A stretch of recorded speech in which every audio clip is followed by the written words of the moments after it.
Ok, muy buenas noches, sean bienvenidos a esta tercera sesión de nuestro método inductivo. Antes de iniciar, vamos a orar y pues agradecer a Dios porque nos permite estar en este tiempo, ¿ok? Eh, Se inclinan su rostro, vamos a orar. Sí, buen Dios, muchas gracias, Señor, por este tiempo en que nos permite seguir con este estudio del método inductivo, Señor. Te pido, Señor, que seas tú, dándonos la sabiduría y el entendimiento para poder aplicar esto que hemos estado estudiando, para que podamos interpretar correctamente las escrituras, Señor, por medio de este método, y para que así podamos crecer en nuestro conocimiento de tu palabra, Señor. Te agradecemos, Señor, porque tú eres bueno y sabemos que tú nos acompañas por medio de tu Espíritu. Te damos a ti toda la honra y la gloria y todo esto en el bendito nombre de nuestro Señor Jesucristo. Amén y amén. Pues muy buenas noches, bienvenidos. Algunos se van a ir agregando un poco, poco a poco. Y vamos a continuar analizando, yo pienso que sería, terminamos en este día, pero para la siguiente semana vamos a hacer una ronda de preguntas y respuestas. Con todo esto con el fin de que podamos entender claramente qué es lo que estamos analizando, ¿no? En la clase pasada, si recuerdan, estábamos viendo los aspectos de la interpretación.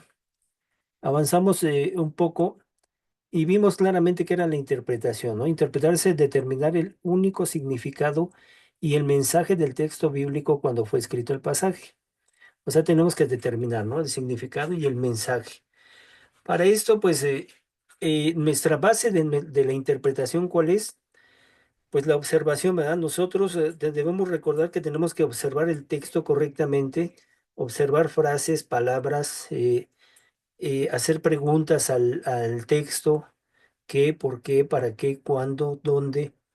Todas esas preguntas nos van a ayudar a observar correctamente el texto, ¿no? Y el primer paso para interpretar, pues, es la observación. Vamos a ver que para cada pasaje de la escritura hay un solo significado. No vamos a encontrar muchos significados, sino que cuando interpretemos correctamente vamos a encontrar un solo significado, ¿sí? No vamos a encontrar muchos. Ahora veíamos que hay reglas para interpretar en la interpretación bíblica. La primera que era interpretar literalmente lo que dice la palabra. No tenemos que agregar ni agregarle ni quitarle, ¿no? Sino que lo que dice literalmente. Para esto veíamos una figura que se llama la alegoría, ¿no? Que muchas veces tratamos de darle un significado a la escritura que no es, o que no tiene, o que de repente queremos poner cosas en la escritura que no hay, ¿no? Y de repente eso nos lleva a, pues, hacer una mala interpretación de lo que está diciendo, lo que dice la palabra. Otro punto importante que veíamos es interpretar dentro del contexto, y para esto vimos que un texto sin el contexto, pues es un pretexto, ¿no? Necesitamos contextualizar nuestros textos para entender claramente lo que dice. Y para eso, ¿qué ocupábamos? Interpretábamos en el contexto y debemos de ver las figuras o las formas de contexto que hay, ¿no? El contexto histórico, el contexto cultural, político, geográfico, social y religioso. En la clase pasada veíamos cada uno de ellos, ¿no? Cada aspecto de cada uno de ellos. Y es muy interesante porque de repente nosotros para interpretar un pasaje tenemos que ubicar claramente su contexto, los contextos, porque pueden ser varios, dentro de un párrafo o de un capítulo o un libro completo, ¿no? Por ejemplo, el libro de Hechos tiene mucho contexto histórico, ¿no? Hay otros libros que tienen mucho contexto social o religioso, geográfico, entonces necesitamos analizar el contexto de cada uno de los pasajes para entender o interpretar claramente, ¿no? Muy bien. También veíamos que en base a la observación, observamos que los textos o los libros tienen diferentes formas literarias. Nosotros tenemos que aplicar eso también en la interpretación y ver la forma literaria, si es poesía, si es discurso, cada una de esas formas que habíamos visto o que vimos más bien en en la observación. Dice, interprete tomando en cuenta otras partes de la escritura y en armonía teológica. ¿Qué tiene qué dice esto? Que tenemos que nosotros corroborar con otras partes de la escritura. Sí, por ejemplo, ponemos el ejemplo de Génesis 1:1 y Juan 1:1, dice, en el principio Dios creó los cielos y la tierra, y Juan 1:1 dice, en el principio era el verbo era con Dios y el verbo era Dios, ¿no? Entonces, tenemos que interpretar la escritura en una armonía teológica, qué quiere decir en un todo, ¿no? La Biblia es un todo y tenemos que interpretarla en ese sentido, ¿ok? Nos quedamos en esta parte donde veíamos casos especiales de interpretación, ¿ok? Vamos a analizar esto. Dice, dentro de los casos especiales de interpretación vamos a estudiar dos muy importantes. Estos son casos especiales que de repente nosotros debemos ser muy cuidadosos para introducirnos en ellos. Por ejemplo, los proverbios, muchas veces, y es claro que los proverbios no los podemos fundamentar como una doctrina. ¿Por qué? Porque los proverbios son dichos o adagios que expresan sabiduría de Dios para vivir en forma inteligente. ¿Qué quiere decir eso? Que por ejemplo aquí en México tenemos muchos dichos o proverbios, ¿no? Dice, agua que no has de beber, déjala correr, ¿no? Un ejemplo. Y eso pues es una enseñanza simple que tiene una sabiduría, ya sea popular, ¿no? Pero en este caso los proverbios expresan sabiduría de Dios, ¿sí? Ahora, es esto que nos da, dice, que nos ayuda a vivir en una forma inteligente. Nunca son promesas. Un proverbio no es una promesa. Nos enseñan principios. Por ejemplo, dice, instruye al niño en su camino y aunque sea grande, no se apartará de él, ¿no? Nos está enseñando un principio. O por ejemplo, Proverbios 3, 5 y 6, ¿no? Fíate de Jehová de todo tu corazón y no te apoyes en tu propia prudencia. Reconócelo en todos tus caminos y él enderezará tus veredas, ¿no? Nos están enseñando un principio que tenemos que confiar en Dios de todo nuestro corazón. Esto se encuentra en la literatura denominada sabiduría, ¿ok? Y hacen una marcada distinción entre, por ejemplo, conocimiento, la observación, el entendimiento, la interpretación y la sabiduría, que es la aplicación. Estos proverbios están más directamente ligados a la aplicación, ¿ok? Podemos aplicar muchos de ellos, ¿no? Por ejemplo, yo apliqué mucho un proverbio que dice, la blanda respuesta aquieta la ira. Y eso, aplicándolo en muchos sentidos o en mi vida, me dio unos resultados o sea, muy increíbles, ¿no? Entonces, los proverbios son prolíficos en figuras literarias brillantes, ¿sí? Símiles y metáforas. Recordemos que en la observación veíamos estas figuras del lenguaje, ¿no? Comparaciones y contrastes, preceptos concisos y repetición, ¿no? Es lo que encierra los proverbios. Entonces hay que ser cuidadosos de no darles otro sentido más que sabiduría, como consejos en los cuales pues podemos encontrar sabiduría de Dios y que nos enseñan principios. Ujú. Otro caso muy particular es la profecía, y esto sí es más, se puede decir más complejo. ¿Por qué? Porque necesitamos un análisis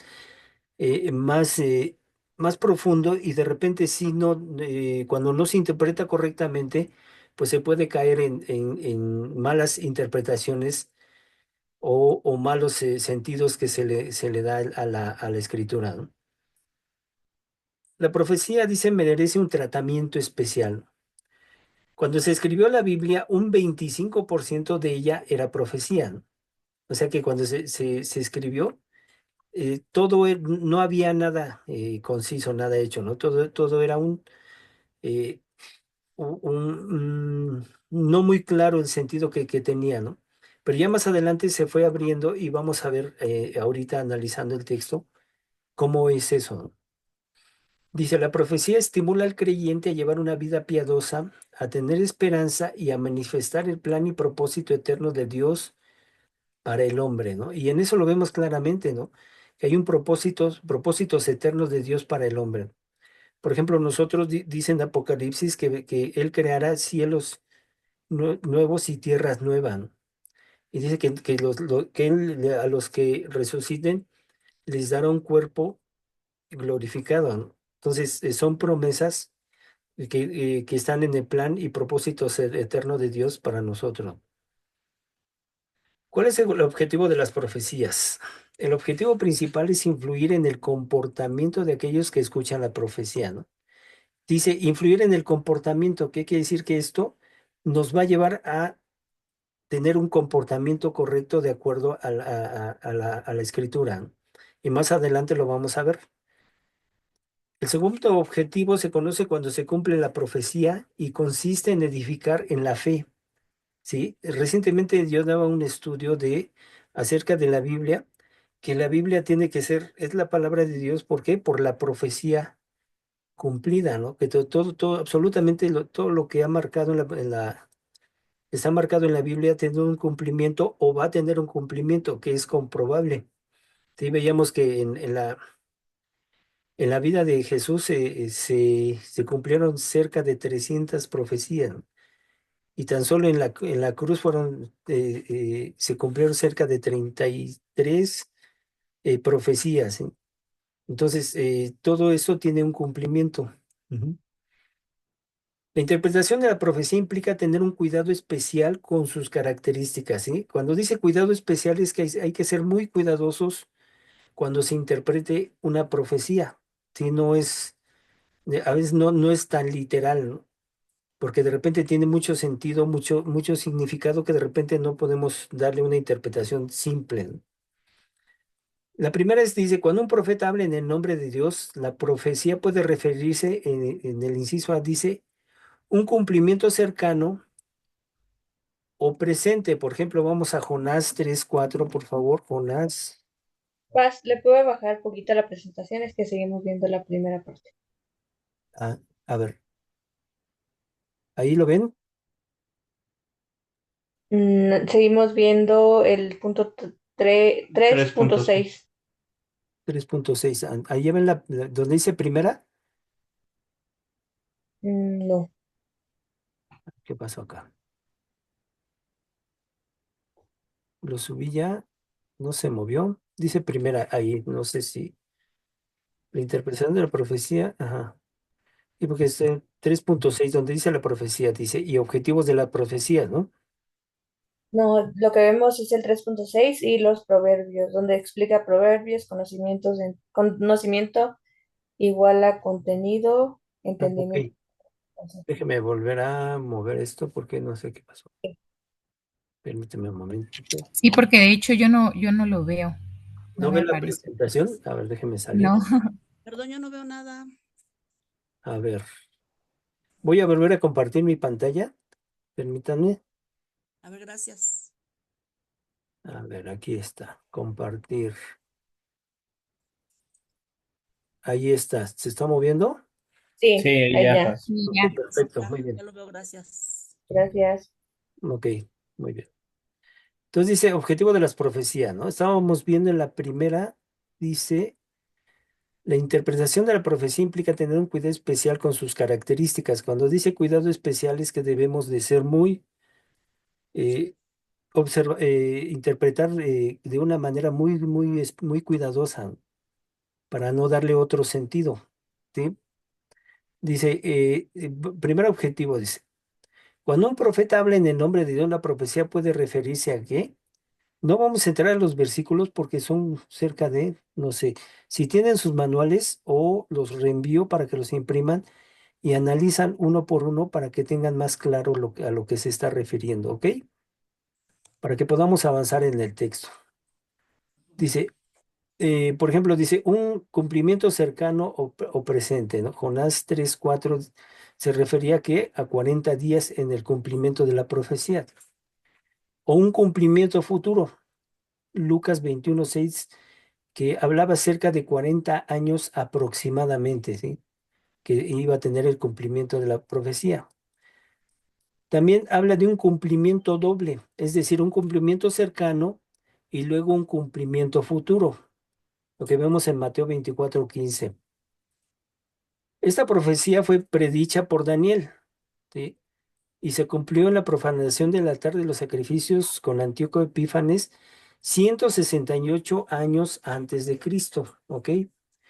En el periodo de los Macabeos, ¿no? Se cumplió de nuevo por los romanos bajo Tito. Estamos viendo que esa profecía tuvo eh, cumplimiento cercano y luego un cumplimiento futuro. Y aquí estamos viendo que tiene dos cumplimientos, unos 168 años antes de Cristo y después se cumple de nuevo por los romanos bajo Tito, pero solo fue destructiva, ¿no?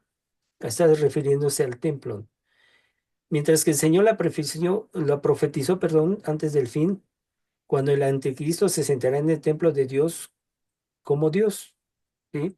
Entonces, una profecía puede tener un cumplimiento cercano, un cumplimiento eh, futuro y un cumplimiento doble, ¿sí? Por eso hay que ser muy cuidadosos en la interpretación de una profecía. En la segunda dice, al estudiar la profecía es necesario saber si se refiere a qué. Algo contemporáneo con el profeta, si estaba ocurriendo en su tiempo o si su tiempo y su tiempo inmediato posterior, ¿sí? Muchas veces, por ejemplo, Isaías, cuando habla en Isaías 53, él está refiriéndose a que al Mesías, no al sufrimiento, pero él no sabía en realidad a quién se estaba refiriendo. Y nosotros vemos el cumplimiento hasta donde en la crucifixión, cuando Jesús es crucificado, vemos cumplido el cumplimiento de la profecía, ¿ok? Entonces, algo contemporáneo y su tiempo inmediato posterior, ¿no? ¿A qué se está refiriendo? ¿A la cautividad o a la restauración de Israel o de Judá? Y para eso necesitamos leer, por ejemplo, cuando Israel estuvo en la cautividad en Babilonia o cuando fue restaurando, cuando regresaron. Ujú. Entonces, todas esas profecías tienen necesitamos saber eso, ¿no? ¿Sí? O si se refiere a la primera venida de Cristo, cuando tuvo cumplimiento en su nacimiento, en su muerte y resurrección o cualquier evento correlacionado, ¿sí? O si se está refiriendo a la segunda venida de Cristo, es una profecía más a futuro, o los últimos días o tiempos, a esto que se refiere, por ejemplo, en Apocalipsis, ¿no? Ujú. La tercera dice, es importante saber que los profetas del Antiguo Testamento no siempre sugerían intervalos claros, ¿sí? Entre los eventos. Ellos no diferenciaban eventos separados por el tiempo, ¿no? Sino que simplemente para ellos era una profecía y no sabían exactamente el cumplimiento, ¿no? Ni siquiera los eventos estaban en orden cronológico, ¿no? Cuando el profeta se refería a eventos futuros, no usaba el verbo en tiempo futuro, ¿no? Muchas veces las profecías eran en tiempo presente, ¿no? Y ellos no se referían a ese tiempo futuro, pero esas profecías denotaban que iba a haber un cumplimiento futuro. Ujú. Por eso les digo, la profecía es algo más complejo y necesitamos ser muy cuidadosos cuando interpretemos eso. Por eso son casos especiales. ¿Nos estamos refiriendo a qué? Casos especiales de interpretación que son los proverbios y la profecía. Para esto sí necesitamos un estudio más profundo en ese sentido, ¿sí? Recuerde tomar en cuenta el contexto histórico del escrito. Esto debemos recordar en la interpretación cuando el profeta, qué es lo que estaba pasando en ese momento, cómo se estaba dando la situación históricamente, si estaban en la cautividad o si ya habían salido, que necesitamos analizar el contexto para entender claramente la profecía, ¿no? Ubicándose, dice, en la época del profeta. Dice, por ejemplo, el profeta al hablar de vehículos o transportes de guerra, hablarían de caballos. Y tal vez el profeta estaba viendo eh, que podía tratarse de vehículos blindados. No sé, tal vez en su visión él pudo haber estado viendo vehículos blindados, pero de acuerdo a su contexto o su lenguaje debía adaptarse a quienes lo leían o lo oían en su tiempo, ¿no? Entonces no podía haber dicho su profecía, no es que eran vehículos blindados porque tampoco lo entendía, ¿no? Pero tal vez en la profecía él lo estaba viendo de acuerdo a lo que Dios le estaba mostrando en ese momento. Algunas profecías no eran entendidas por los mismos profetas, y eso es claro, ¿no? Muchas veces lo decían, y cuando le dice, por ejemplo, cuando va Felipe y con el eunuco dice, y le va explicando la escritura y le dice, bueno, ¿a quién se refiere a él? ¿A él mismo o a otra persona? ¿No? Entonces muchas veces ellos no entendían en sí mismo la profecía, ¿no? Pues estaban selladas para ellos, ¿ok? Daniel da una interpretación de muchas profecías, pero tal vez él no las llegaba a entender, pero eran sucesos que tenían que o tienen que pasar más adelante, ¿ok? Muchas profecías del Antiguo Testamento han tenido ya su cumplimiento en el Nuevo Testamento, eso es a lo que nos referíamos, ¿no? Que, por ejemplo, con Jesús, él en su vida tuvo un cumplimiento de cerca de 300 profecías y en la cruz aproximadamente de 30 profecías cumplidas en la cruz, ¿sí? O se clarifica según explicaciones dadas en otro libro del Antiguo Testamento. ¿Qué quiere decir esto?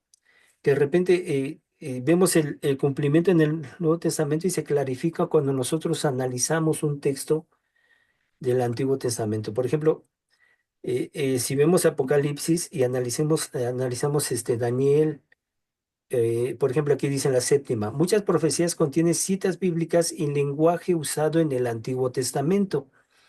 Apocalipsis usa mucha terminología de Daniel, Isaías, Jeremías, Ezequiel y profetas menores, lo cual revela que Juan vivía lleno de las enseñanzas del Antiguo Testamento.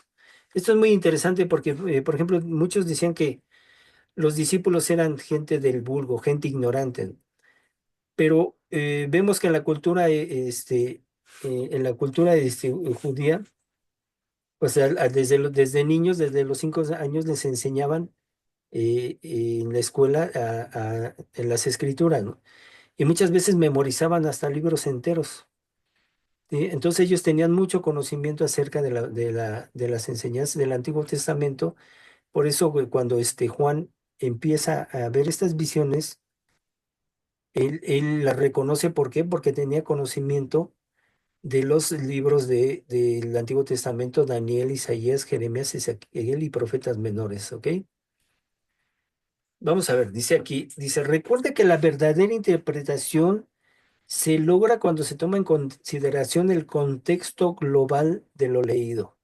Nosotros vamos a lograr una verdadera o correcta interpretación cuando consideramos todo el contexto global de lo que estamos leyendo. ¿Y cuál es el contexto global de lo que estamos leyendo? Pues sí, en sí la Biblia completa. La Biblia es un contexto global de absolutamente lo que estamos leyendo, ¿no? Sí, la Biblia es un cúmulo de libros, pero que tiene un, este, un punto central. Y todo nos lleva a qué? A reconocer al Mesías, ¿no? Al Salvador, ¿sí? Y todo nos lleva a Él, ¿no?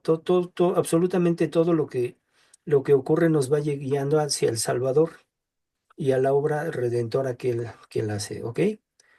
Toda la interpretación es eso, ¿no? Y tenemos que recordarlo, que tenemos que considerar el contexto global de lo leído, ¿ok?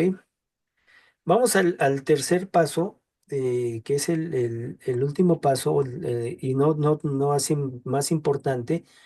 Recordemos que el primero es la observación, el cual tenemos que verificar, ver detalles del texto. El segundo, la interpretación, tenemos que ver qué dice, ¿no?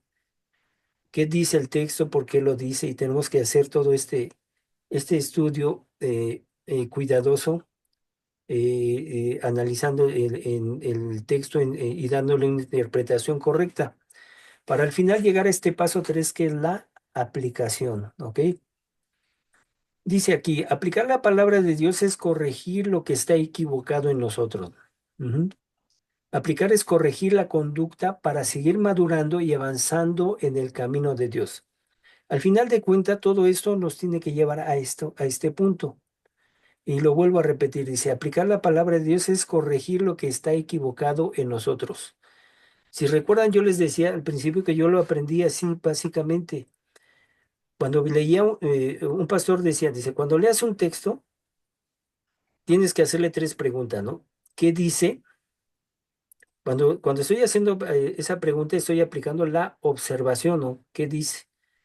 El segundo punto es, ¿qué significa? Ahí estoy aplicando lo que es la interpretación del texto.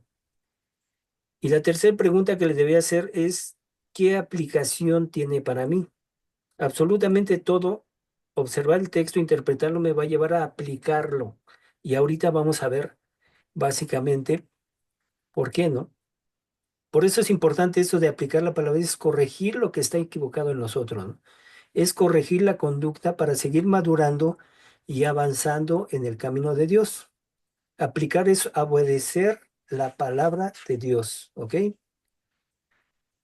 La aplicación tiene como objeto tomar las verdades que se descubrieron en la observación y luego de comprendidas en la interpretación y usarlas en nuestras vidas, obedeciendo la palabra de Dios.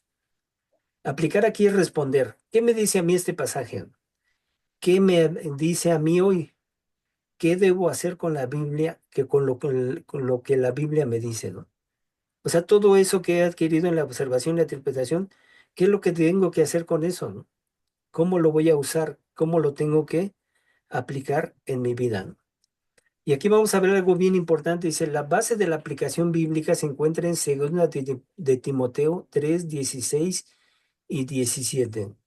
Dice el versículo, los dos versículos, dice, toda la escritura es inspirada por Dios y útil para enseñar, para redarguir, para corregir, para instruir en justicia, a fin de que el hombre de Dios sea perfecto, enteramente preparado para toda buena obra. ¿Ok? Entonces vamos a ver que aquí, si desglosamos el texto, dice, toda la escritura que es inspirada por Dios. ¿Ok? ¿Y eso qué significa? Que proviene de Dios mismo, ¿no? Ahora, ¿cuál es la acción que debo de tomar en eso? De que produce temor reverente, que si viene de Dios no es para que yo le tenga miedo, sino que le tenga el respeto debido. ¿Por qué? Porque proviene de Dios mismo. ¿Ok? En el segundo punto dice, es útil para. Toda la escritura es útil para qué. El significado que trae provecho a. ¿Sí? Esta palabra me gusta mucho, dice, porque útil es que sirve para algo, es que tiene un sentido, es que lo que vamos a tomar de la escritura tiene un porqué y un para qué, ¿no? O sea, trae un provecho a. ¿Y cuál es la acción que debemos usarla para saber, ¿no? ¿Sí? Ahora, la escritura, ¿qué hace? Nos enseña, ¿no? ¿Y qué nos enseña? En la doctrina correcta, ¿no? ¿Sí? Si nosotros hacemos una buena observación, una interpretación nos va a llevar a una doctrina correcta a la cual vamos a aplicar, ¿no? ¿Y cuál es la acción? En una doctrina correcta nos enseña qué creer. Redarguir toda la escritura es, ¿para qué? Para redarguir, dice, nos convence del error y pecado. ¿Sí? Hay una convicción. ¿Y la acción cuál es? ¿Qué no creer? En enseñar es qué creer, ¿no? En redarguir es qué no creer. En corregir nos señala la conducta equivocada. ¿Y cuál es la acción? ¿Qué no hacer? Si ven, nos va llevando qué creer, qué no creer, qué no hacer. Instruir en justicia es un desarrollo correcto de la conducta. ¿Qué hacer? Al final, aquí está la aplicación, ¿no? ¿Qué debemos hacer con el creer, con el no creer, qué no hacer y qué hacer, ¿no? Tenemos que aplicarlo en nuestra vida, ¿no? Y al final dice, al fin de que el hombre de Dios sea perfecto, enteramente preparado para toda buena obra, ¿no? ¿Cuál es el significado de esto? Que el hombre está preparado adecuadamente, es maduro, es apto, es completo y está listo para, ¿no? ¿Sí? Y esto, ¿cuál es la acción de equiparnos para ser hombres y mujeres de Dios, ¿no? Para que actuemos correctamente de acuerdo a lo que la palabra nos dice, ¿no? Dice, cuando se aplica la palabra en nuestras vidas, se debe hacer una lista de los temas que trata el pasaje y hacerse las siguientes preguntas, ¿no? ¿Cuál es la enseñanza doctrinal contenida en el pasaje, ¿no? Y tenemos que revisar cuál es el contexto social, cultural, histórico, bíblico. Si se dan cuenta, aquí ya la interpretación la estamos llevando ¿a qué? A una aplicación, ¿no?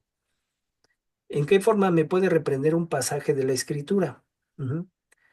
Sí, o sea, cómo me redarguye, cómo me lleva a entender eh, o corregir, cómo debo corregir, qué no hacer, ¿no?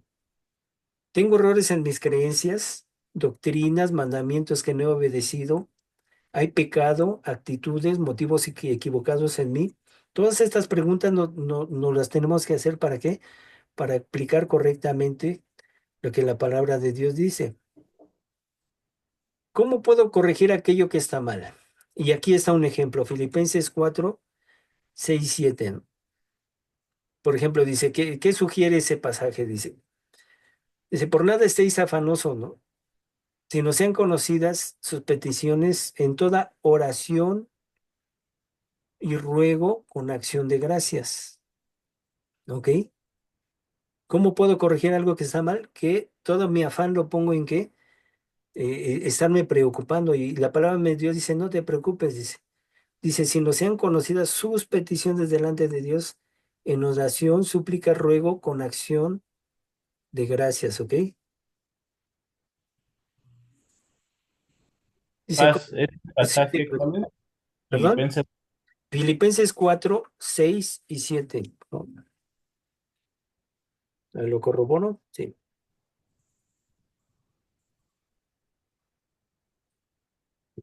ok. ¿Ok? ¿Estamos bien ahí? Dice, como hijo suyo, ¿cuáles son las instrucciones de Dios para mí? ¿Sí? O sea, qué me está diciendo Dios? ¿Qué me instruye? ¿Cómo me instruyes? O sea, hay mandamientos nuevos, verdades nuevas, una luz conforme a la cual debo de actuar. Esto lo que pasa, aquí no vamos a encontrar eh, cosas, dice que, tenemos la profecía, o sea, la escritura está completa, ¿no? Pero aquí lo que se está refiriendo es que cuando nosotros analizamos la escritura, observamos, interpretamos, si hay una aplicación, pero por eso hablábamos que es algo personal, ¿sí? Y en eso personal, ¿qué me va a dar? Un mandamiento nuevo. No quiere decir que va a crear algo nuevo, no, sino que ya está ahí, pero me lo está dando la iluminación a mí directamente, ¿no? ¿Sí? Sí, o verdades nuevas que yo no conocía, pero que ya están ahí, pero que yo las estoy observando, la estoy interpretando y la estoy aplicando, ¿no? Ujú. Y esto con una luz conforme a lo cual debo de actuar. Al explicar las escrituras debe tener en cuenta principios y no normas culturales. Esto es bien interesante, es bien importante. Tener en cuenta principios. ¿De dónde vienen esos principios? De la palabra de Dios, ¿sí? Y no normas culturales. Que de repente el mundo nos puede enseñar algo y lo que veíamos y tenemos que quitar todas ideas preconcebidas y basarnos en qué? En los principios que nos enseña la palabra de Dios, ¿ok? Al aplicar las escrituras debes evitar utilizar la escritura sin recibir la enseñanza completa, ¿sí?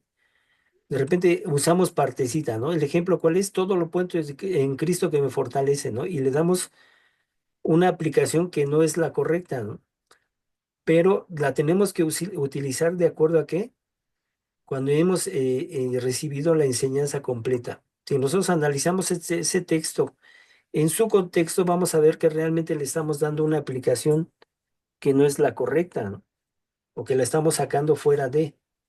Entonces necesitamos primero, antes de utilizarla, recibir una enseñanza completa. Por eso es importante que nosotros nos adentremos en el texto, lo observemos, lo interpretamos y lo aplicamos, ¿ok?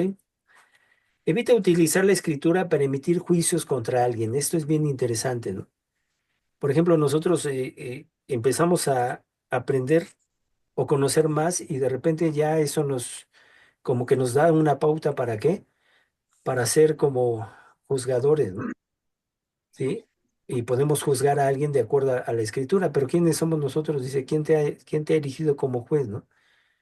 En Romanos dicen, no juzguen, ¿no? Para que no sean juzgados, ¿no?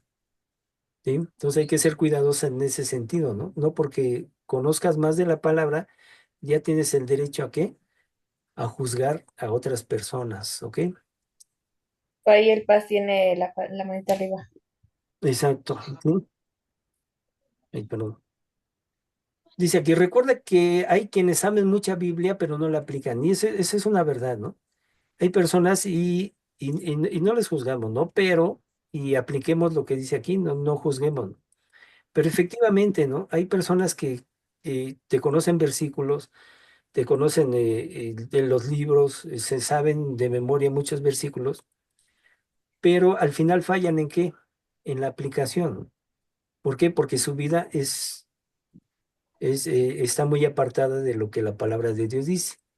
Recuerdo, y pongo un ejemplo, una vez fuimos a hacer obra social ahí por el Monumento a la Revolución y andábamos entre personas indigentes en una situación pues muy fuerte, ¿no? De repente conocí a un muchacho que me empezó a hablar la palabra de Dios, ¿no? Y me refería, libros, me refería a versículos y me decía, es que mira, aquí dice esto y acá dice esto y el otro.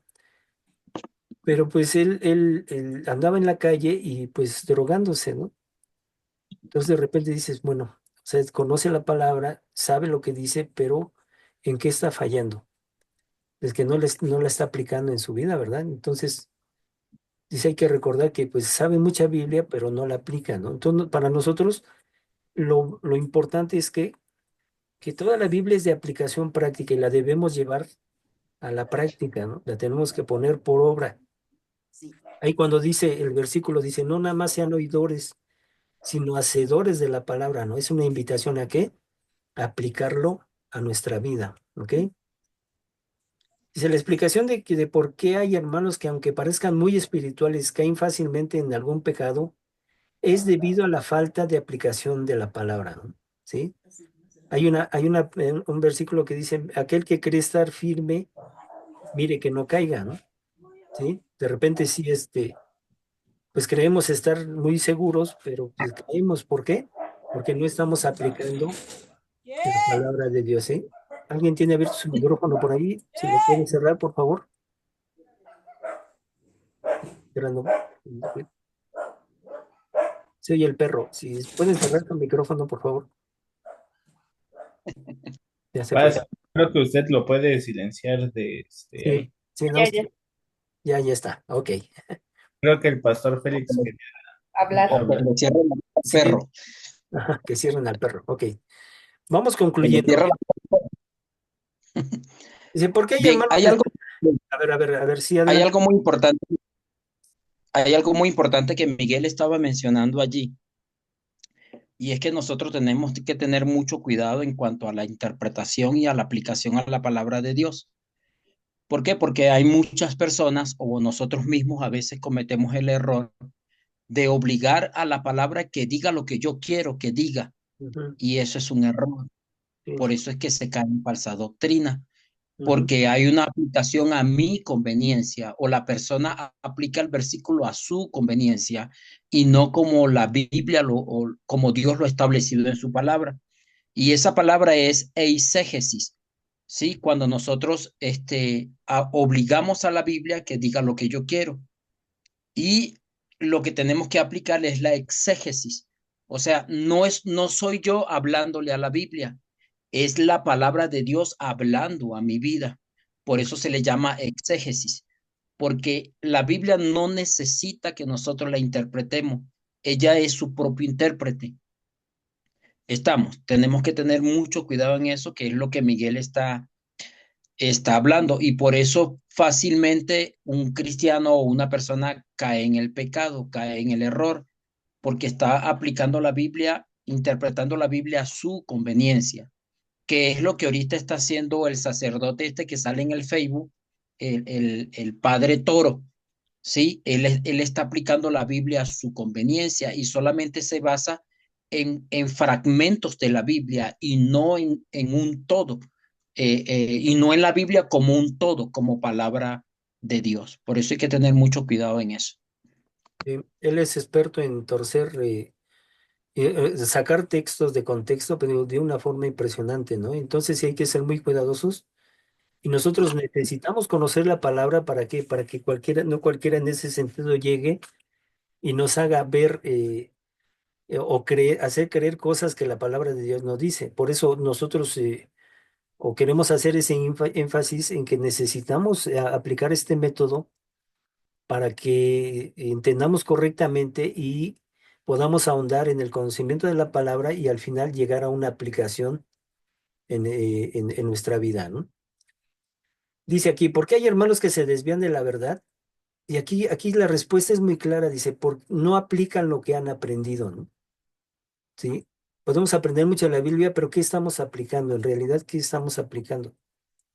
¿Sí? Y esa es una exhortación para que cuando dice que no nada más seamos oidores, sino hacedores, y tiene que ser muy claro, ¿no? Que tenemos que llevar a la práctica en una aplicación en nuestra vida para que tenga sentido, ¿no?